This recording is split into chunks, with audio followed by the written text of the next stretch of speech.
Sasa hii ni kwa jamaa zote, jamii zote. Kuna jamii, baadhi ya jamii nadhani matangazo yanatangazwa mara kwa mara kuhusu ukeketaji, kuhusu kutahiri watoto wa kike. Hii nadhani ni mambo ilipitwa ni wakati. Ishapitwa ni wakati kitambo sana. Wakati watu walikuwa wajui maana ya kutahiri. Wakati watu walikuwa wajui hiyo nyama inaokatwa hapo kwa hiyo nyama ingine maanake. Huo wakati ushapitwa ni wakati. Wakati huu si wakati wa kutahiri watoto wa kike. Wa kiume hata kwa Biblia imeandikwa, Nabii Musa kuna venye amesema hapo katika Biblia kuhusu kutahiri watoto wa kiume. Lakini sasa watoto wa kike sijai kuona mahali kumeandikwa watahiriwe. Sasa kuna jamii bado zinang'ang'ana na kutahiri wanawake. Unajua hii kitu ikishatahiriwa ni kama vile uko na mtungi wako uko na kifuniko alafu utoe kifuniko.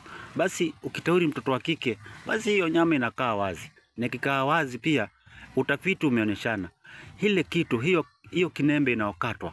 Hiyo kinembe inaokatwa kwa mtoto wa kike iko na mishipa zaidi ya 8,000 ya damu. Hiyo ndio kitu peke yake inapatia ladha lile tendo la ndoa. Na kama imekatwa, nasema iko na mishipa midogo midogo ya damu kutoka kwa ubongo 8,000. Hiyo ni mishipa mingi sana ambayo inaelekezwa pale. Ndio ku create senses za mwili. Ndio unaona ukiguza hapo kila mahali mwili watu unasisimuka. Kwa hivyo kutoa hiyo kitu kwanza ni kama umetoa kifuniko. Ni kama kibuyu chako cha maziwa ama kibuyu chako cha asali umekitoa kifuniko. Kwa hivyo kumaanisha wadudu wataingia ovyo. Maana itakuwa ni wazi, iko wazi sasa. Kitu cha pili, ile ladha ya tendo la ndoa unaitoa. Utaona mtu atamuoa msichana wako na baada ya masiku atachana naye. Manake sasa kibuyu kilifunguliwa. Tena unajua mtu amekosa bikira alafu arudi akatwe kinembe. Hiyo ni kitu mbaya sana. Kwa hivyo tuacheni mambo ya kukeketa wanawake. Tutawakosesha wanawake wakiwa wamekeketwa. Kwa hivyo wakati usika wakati wa kitambo, huyu ni wakati mwingine. Hii ni karne nyingine. Hii ni century nyingine ya digital. Mambo ya kukeketa wanawake na ikemea mimi. Na nataka wanawake wote, kila mwanamke mwenye anakemea ili ainue mkono.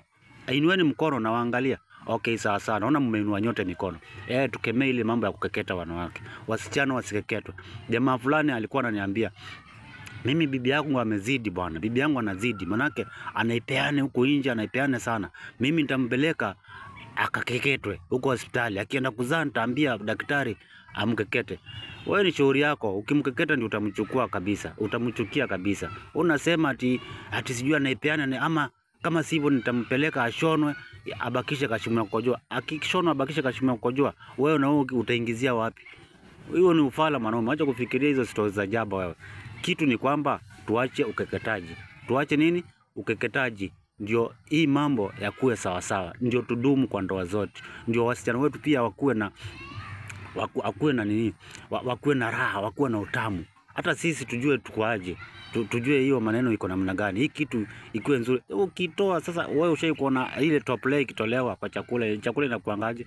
Top layer itole yangu inakorogwa chakula, ndio ile top layer inasambaa kila mahali, ndio ladha inazidi kuwa nzuri. Kwa hivyo ukeketaji tumesema tumeikemea. Na nadhani mmeniunga mikono wanaume kwa wanawake. Tumekemea nini? Ukeketaji.